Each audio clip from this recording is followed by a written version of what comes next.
Minha gente amiga e querida, muito bem-vindos a todos, muito boa noite, muita paz, muita harmonia. E vamos começar nossas leituras com o livro 12 Passos Rumo à Paz Interior, da Peregrina da Paz, que foi traduzido por Luiz Antônio Mileco. Então, a gente falou antes sobre a primeira preparação,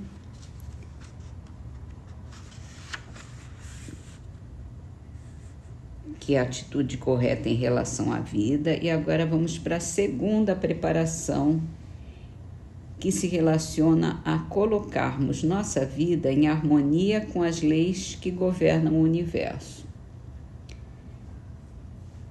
Não são criados apenas os mundos e os seres, mas também as leis que os regem. Aplicando-as ao reino físico e ao reino psicológico, elas governarão a conduta humana, tanto quanto formos capazes de compreender as leis universais e de colocar nossas vidas em harmonia com essas leis. Nosso viver será de fato harmonioso. E tanto quanto lhes desobedecermos, criaremos dificuldades para nós mesmos em razão dessa desobediência. Somos os nossos piores inimigos. Se estamos fora da harmonia em virtude de ignorância, sofremos de alguma forma. Mas se sabemos um pouco mais e ainda assim ficamos fora da harmonia, nosso sofrimento é muito maior. Reconheço que essas leis são bem conhecidas e bem aceitas. Portanto, precisam apenas ser bem vividas. Viver em harmonia com o universo. E a gente sabe, quando a gente sai fora dessa harmonia, que a gente sofre, né?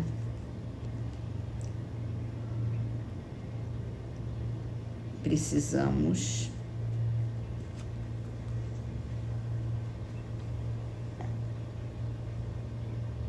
harmonizar o nosso viver com o que a gente acredita, o que a gente sente. Então, passamos para o Livro dos Espíritos. E a pergunta de hoje é se o pai, quando vela pelo filho e ele tem que reencarnar, ele continua a velar por ele?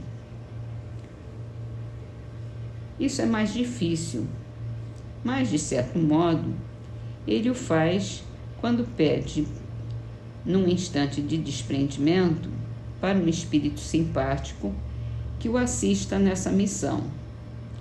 Além disso, os espíritos só aceitam missões que podem desempenhar até o fim.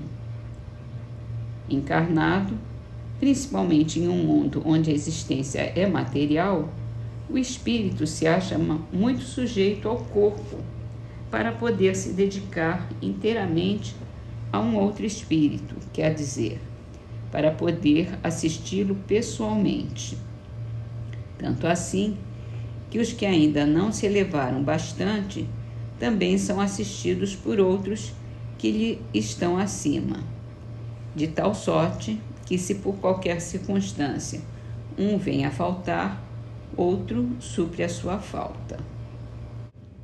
É uma situação assim bem específica, né?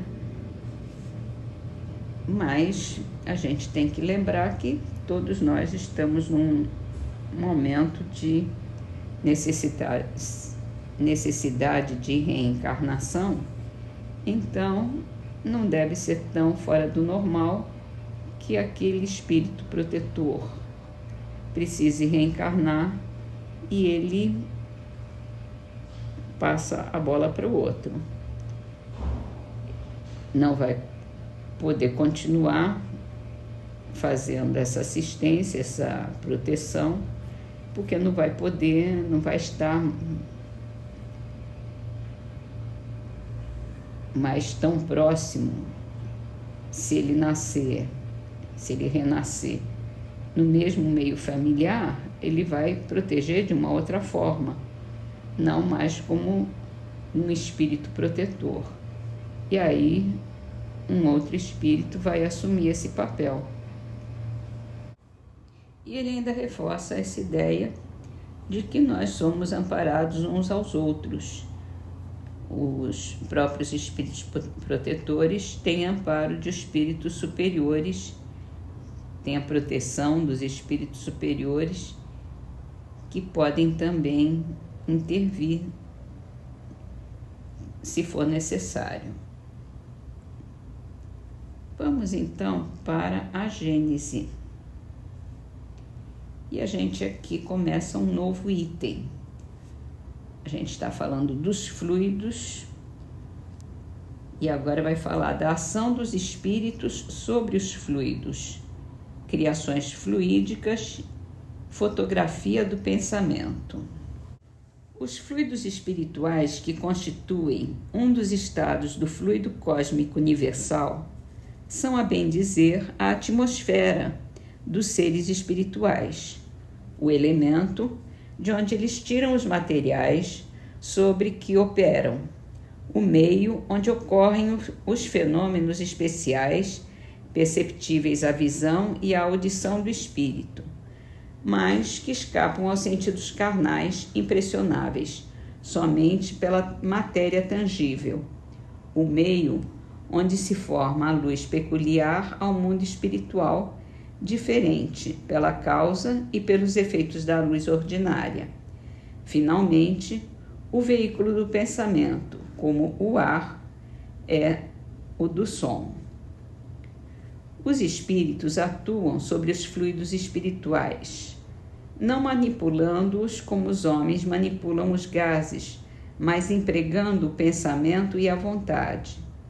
Para os espíritos, o pensamento e a vontade são o que a mão é para o homem. Pelo pensamento, eles imprimem aqueles fluidos em tal ou qual direção. Os aglomeram, combinam ou dispersam, organizam com eles conjuntos que apresentam uma aparência, uma forma, uma coloração determinada. Mudam-lhe as propriedades como um químico muda dos gases ou de outros corpos, combinando-os segundo certas leis. É a grande oficina ou laboratório da vida espiritual. E todas as descrições dos mundos espirituais que a gente vê do nosso lar, de cidades espirituais, de lugares onde os espíritos habitam, é tudo produto do pensamento construído através da manipulação do fluido universal pelo próprio pensamento dos espíritos. E a gente tem essa ideia não como se fosse uma construção mesmo, né? Mas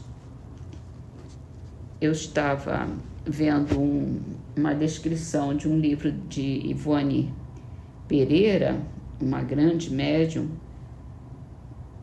que escreveu vários livros, em que ela descreve no mundo espiritual um espírito que criava galinhas, que não era uma coisa consciente. Ele não tinha criado aquele ambiente de fazenda, de plantio de galinhas, de galinheiro, a partir da sua vontade. Foi a partir da necessidade dele se situar num ambiente familiar, e ele projetou isso, mesmo que de uma forma não intencional. E isso é o que mais existe no mundo espiritual. Os espíritos